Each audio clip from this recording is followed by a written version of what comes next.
Actor and presenter Joost Prinsen has passed away at the age of 83, leaving behind a legacy that spans generations of Dutch television, theater, and culture. His death was confirmed by his daughters and his partner, Noralie Beyer, who shared the heartbreaking news with NRC. According to their statement, Prinsen died on Monday from complications of cancer and a stroke. It was a loss that resonated deeply, not just within the entertainment industry, but across the Netherlands, among those who had grown up watching his performances, listening to his voice, or simply admiring his wisdom and humor over the decades. Joost Prinsen's life story is one of creativity, resilience, and love, both for the arts and for the people who surrounded him. Born in Voet, a small town in the Dutch province of North Brabant, Prinsen's early years were marked by curiosity and a keen sense of imagination. He was known even as a young boy to have a flair for storytelling and a desire to perform. After completing high school, he decided to pursue that passion more seriously and enrolled at the Amsterdam Theatre School. This decision, bold for his time, set him on a path that would eventually make him one of the most recognizable faces on Dutch television. Prinsen's rise to fame began in the early 1970s, during a golden age of Dutch television when children's programming wasn't just about entertainment, it was about education, creativity, and connection. His breakout role came with the beloved show De Straatmaker Optie Show, where he portrayed the eccentric and unforgettable character Erik Engert. The series, which aired on Vera, became a cultural phenomenon, remembered fondly for its humor, inventiveness, and the chemistry between its cast members. Alongside Prinsen were two other legendary figures, Art Starches, known affectionately as the Straatmaker, and Wieteke van Dort, who played the Posh Lady. Together, they brought something magical to the screen, a combination of absurdity and heart that captivated both children and adults.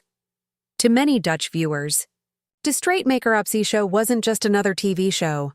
It was a reflection of a changing society, one that was learning to laugh at itself, to think more freely, and to embrace creativity as a form of education.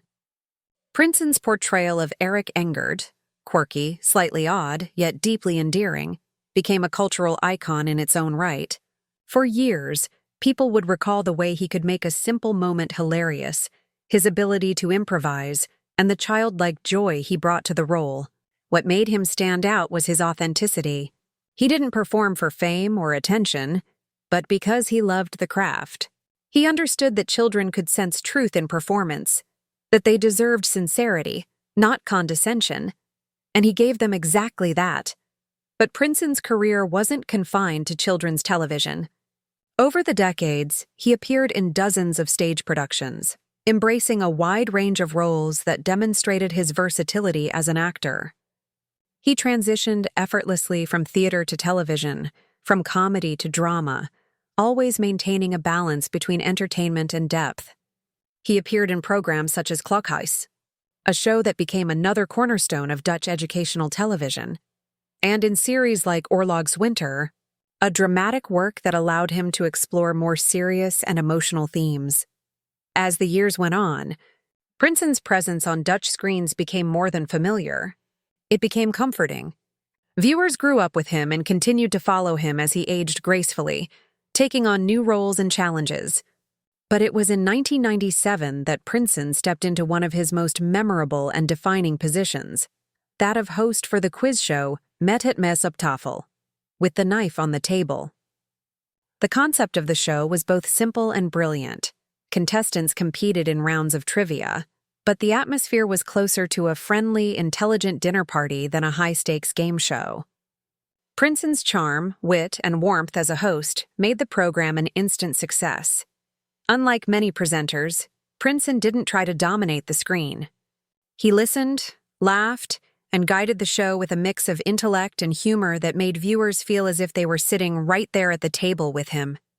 From 1997 until 2015, he remained the face of Met het Mes op tafel, turning it into one of the most enduring quiz shows on Dutch television. Generations watched him, some with their parents, others with their grandparents, as he combined the art of conversation with the joy of learning. His ability to make even the quietest contestants feel comfortable was something audiences loved. It reflected who he was off-screen: kind, thoughtful, and endlessly curious about people. Prinsen wasn't just an actor and presenter, he was also a writer. Over the years, he contributed columns and essays to various newspapers and magazines, using his words to share reflections on life, love, and aging. His writing had the same qualities that made his performances special: empathy, wit, and honesty. Readers often remarked that he had a gift for making complex emotions simple and universal. He could write about grief without sounding hopeless, about joy without being naive. In every sentence, there was a deep understanding of what it means to be human. In recognition of his contributions to Dutch culture and the arts, Prinsen was appointed Officer in the Order of Orange-Nassau in 2004, one of the highest civilian honors in the Netherlands. It was a fitting tribute to a man who had given so much of himself to his craft and to his country's cultural life. But for those who knew him personally, awards were never what mattered most to him. What mattered were people: his family, his friends, and his audiences. Joost Prinsen's personal life was marked by great love and profound loss. For 50 years, he shared his life with his wife, Emma, with whom he had 2 daughters. Their marriage was one of deep companionship, a partnership built not just on love, but on mutual respect and shared humor. They weathered the challenges of life together, supporting each other through the ups and downs of fame, family, and aging. In early 2020, tragedy struck when Emma passed away after a short illness. Her death left a void in Prinsen's life that he spoke about in interviews with heartbreaking honesty. He often described how difficult it was to lose someone who had been his anchor for half a century, and how the quiet that followed her passing was the hardest to bear. Yet, in time, life brought him another chance at love, something that surprised even him. He found companionship with Noralie Beyer, a respected journalist and former NOS Journaal presenter. Their relationship blossomed not out of the excitement of youth, but from the warmth of mutual understanding.